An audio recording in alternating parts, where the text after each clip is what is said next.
What is the point of love if it's gonna disappear one day? Don't you wanna love something? If there were an answer I could give to how the universe works, it wouldn't be magical. Just a machine fulfilling its cosmic design. Since nothing seems to make sense, when you find something or someone that does, it feels euphoric. In all of this randomness, in this pandemonium, you and Mio found each other again and again. And you had a life together. Isn't that remarkable? If you're feeling lost, You tell me to look for the light and I'll break your jaw. It is impossible. I tried. We tried to walk that path and failed.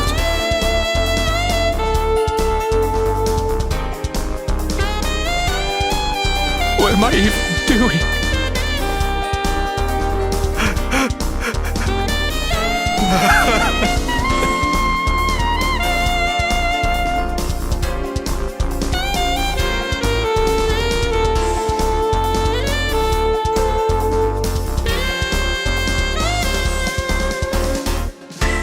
In a world caught in this artificial cycle of life and death, where the future is suffocated under a system designed to erase individuality, love is not just an emotion, it is an act of rebellion. The soldiers live under an order that insists their bonds are temporary and ultimately meaningless, and yet they persist in seeking them out.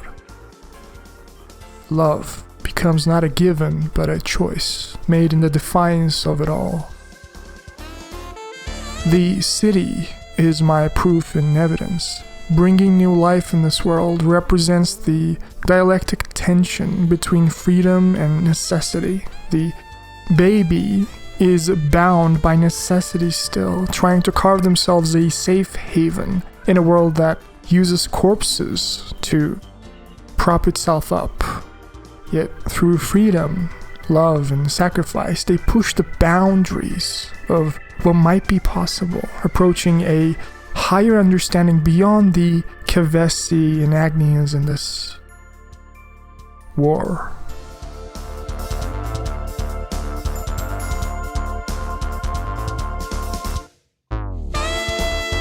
It was Ghondor, this little guy right here, who can't even make coherent sentences, now will change the world. Mobius versus Ouroboros, N versus M. The primordial duality of this world. That is what is being depicted in the scene. How can there be a mistranslation? Maybe you, Japanese native speakers, are making a big deal out of nothing, as always, being a little too harsh on the localizers. Right? Wrong. Mum would tell you to let him go, I'm sure.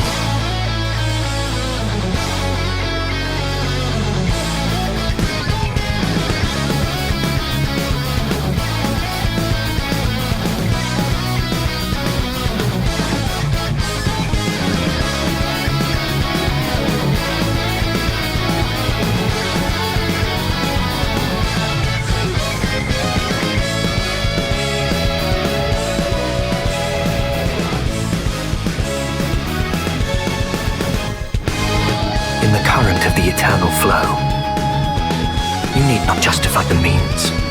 All is swallowed up. Everything. Leave her! Did she want this too? If you don't know, then let me teach you. I'll drag you with me, deep into the void, to the depths of despair! Nael is. She's your family.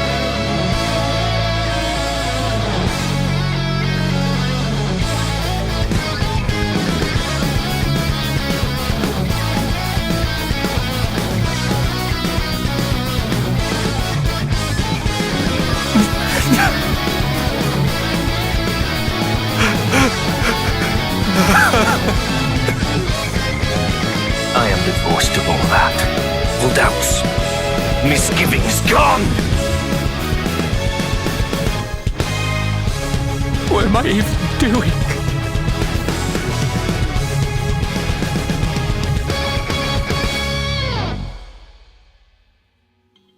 The conflict between the father and son was mistranslated embarrassingly, butchering the most iconic scene in Future Redeemed. First, let me start off by thanking both Lugalbanda, who translated the Japanese, and also LXGK, who made the visual presentation, which will be used in this analysis. The crux of the problem arises precisely because Noah and Mia were reborn as a result of M's repentance, how she wished them to be.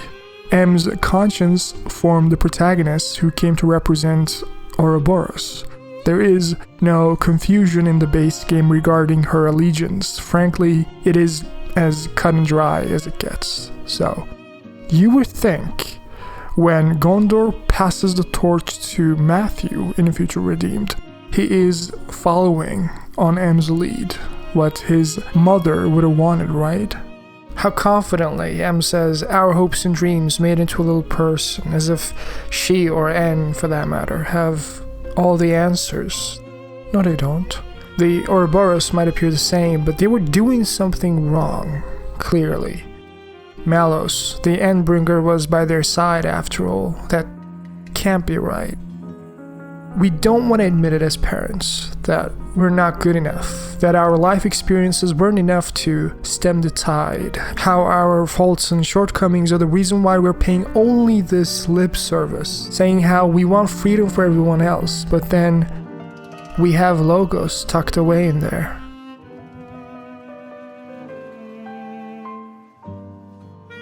N was certainly banging his head against the wall over and over again, but his heart wasn't in it. Doing this not for the city or even M, but for himself, to not lose anymore. Malos is attracted to the darkness within all of us.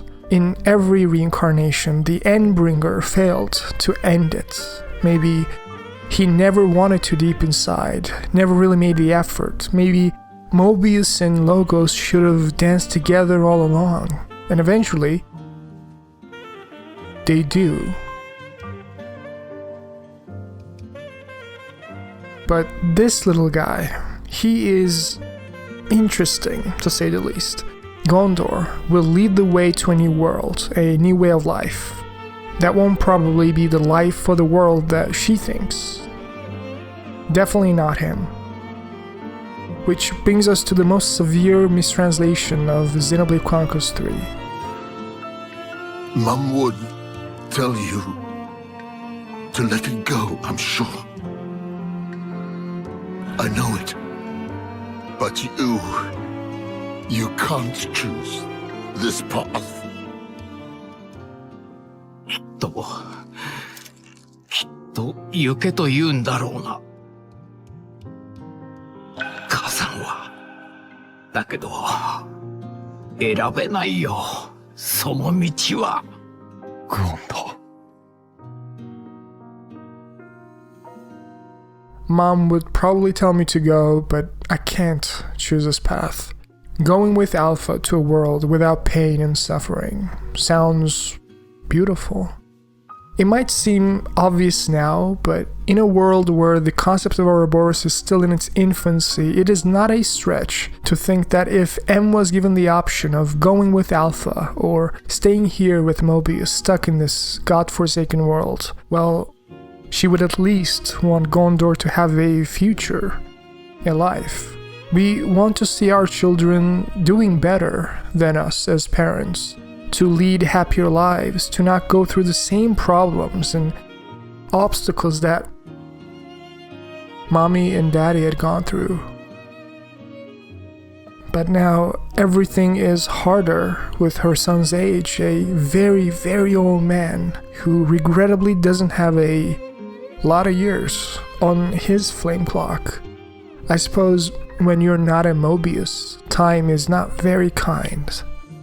Instead of suffering through this, instead of seeing Ghondor unable to do anything, M would want him to save himself with Alpha's promise. It was better than spinning your wheels, surely, to be shackled by the prison of his daddy's making, to at least live the remainder of his short life in peace without worrying about other people's wars that he never should have been involved with. Ghondor deserves to be happy with Matthew and Nael and the city by his side. No mother should witness her child's final moments before her own. And as a father, N is certainly not devoid of all that. He is crying inside, especially while thrusting the blade. It was an accident, but he still needs to roll with the punches. Some things in life is like this cascading domino effect, unpredictable, just like the butterfly effect. Bad decisions pile up. M wanted him to go with Alpha, representing the desperation, the frustration of being stuck, while N wanted him to stay, to keep his mother safe, to inflict suffering on the world in the hopes that it numbed his own. Whichever way you look at it, it was a tragedy. Whichever way you look at it, it was an impossible choice. That's not what Ghondor wanted. Something not yet mature, but definitely shows promise. That's what he needed. Maybe this guy right here, Matthew, with his fists of the end, can hold the torch, get to the finish line that he now can't. If he has a bit more time to figure this shit out. So, with his last ounce of strength, Ghondor rips A from Nael's body, now representing the suppressed conscience of Alpha. Maybe A could give Matthew the guidance that he couldn't. As Mio said, time is still on our side. Ghondor knew that now, from this dialectic tension between the father and the mother, wanting to stay and wanting to go. He created something new. We'll go, but not at any cost. We'll do it together. All of us. Gondor's sacrifice inspired his mother so much that it ultimately led to Noah and Mio. Isn't that ironic? We tend to think that we have all the answers in life when we clearly don't. Yeah, I hate it too. Things we don't understand. They just make us feel small and powerless. But it helps, to focus on the things I do understand, on the people I care about and who care about me. And, now, I feel a little less lost because at least we're lost together. What happened to us? Maybe we just stopped looking for the light. For the one that shines brighter still.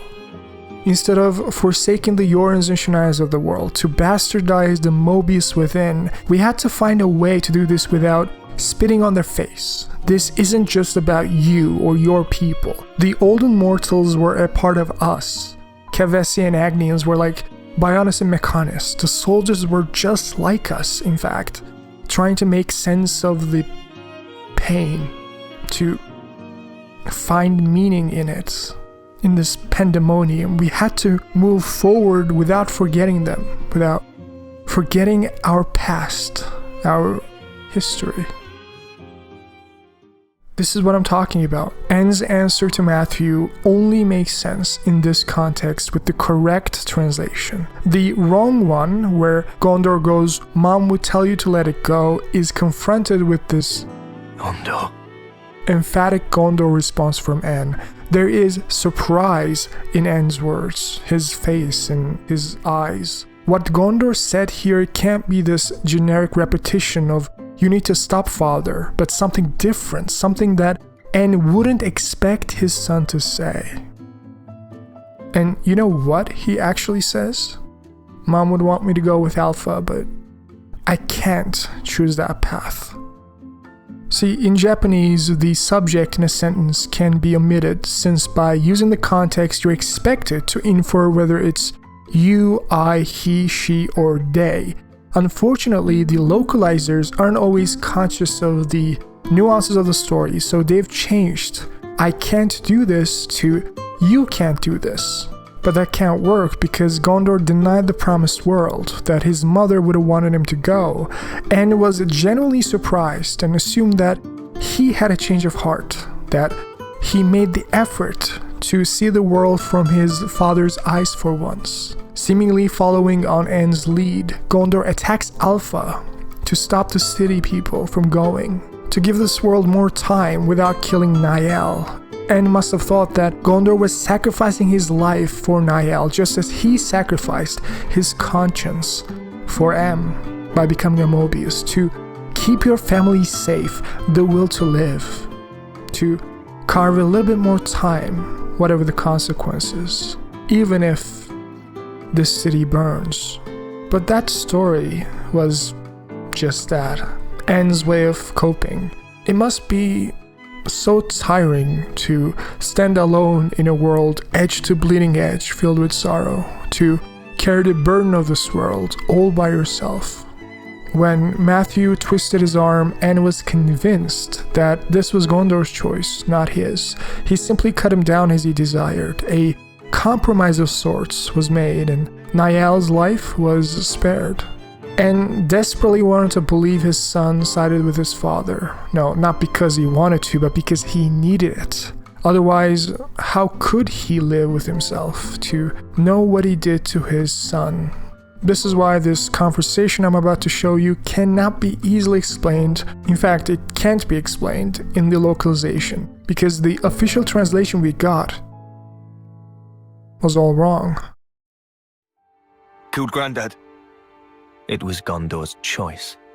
I simply cut him down, as he desired. Stop taking the piss! Grandad wouldn't. He'd never side with the likes of you. The future's in my hands. That can't be what he meant. You don't even see it. Are you really that much of an idiot? It's not just us, you know. It's your ass as well. It's all of that and more that he meant. And if you can't get that into your head, you're about the dumbest bastard there is. Ghondor needed that time to figure out the synthesis, the point of his sacrifice. The philosopher Friedrich Hegel inspired the Trinity processors that we now know them under as Pneuma, Logos, and Ontos. Gondor's final act, according to Hegel, is history breathing through the wound. His father's blade severed his life, but he refused to let it sever his will. And in that refusal, spirit, the Geist, passes unbroken into Matthew's hands. As fleeting as Gondor's life may be, his legacy was anything but fragile.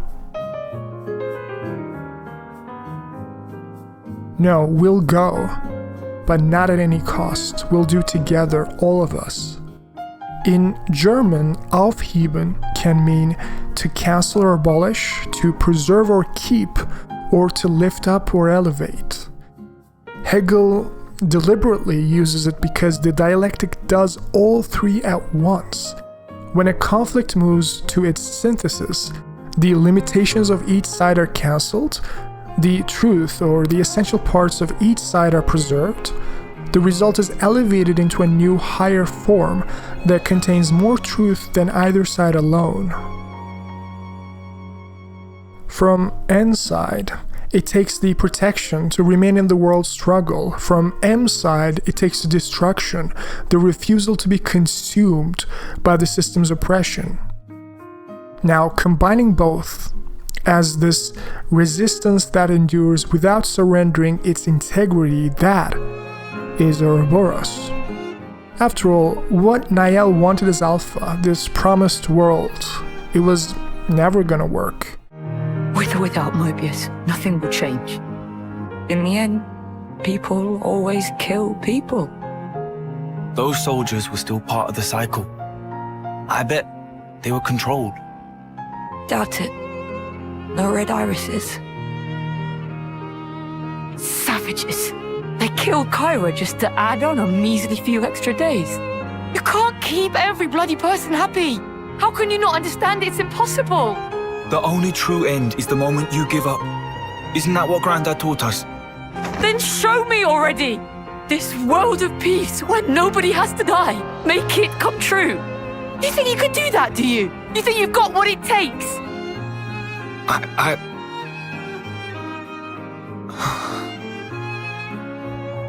Well, I don't. I'm barely holding on. You hear me? The history repeats itself, but in this case, humanity will also repeat its mistakes. You cannot live in a world that is built on the screams of millions of people, of their sacrifice and pain. What Nael wanted reminds me so much of Mobius. You use people's lives as a stepping stone to a better world, as a means to an end, rather than as an end in themselves. You want to create this everlasting peace and stability and comfort out of their corpses. But I got news for you. The game you've been playing has already been played before. It didn't work for Mobius, and it won't work for you as well. We all want shortcuts in life to end the pain right now, the injustice, the inequality of the world. We want it to just be done with it, but the road to hell is paved with good intentions. We want to close our eyes to it, just start over from a blank page, to not bring the baggage of the past as a burden to carry for the future. Look, you can certainly live in your cookie-cutter city life away from all the drama and all the chaos, but how long do you think that you can last before the war splashes to your people, or one of Zed's annihilators locking on your position? There are certain things in this world that you can never run away from. Life started to go more smoothly for me when I stopped looking for shortcuts. To do my best to connect to people I would call strangers in the past. It doesn't have to be family, to not demonize the other person as evil or bad, or realizing that there's always more than meets the eye. Everyone you'll find has a story to tell. I've always been glad to have made the effort. Sometimes that's all that matters. You know? Mobius will never change. In any way. Forever transfixed. They will guard the endless now to the last. Including you. Naturally. Well then, we'll be busy. What if you cannot make it happen? Your lives are pitifully short. If I can't, someone else will, down the line.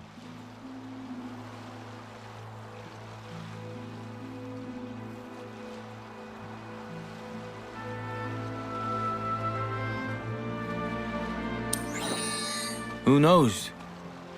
Maybe it'll even be you.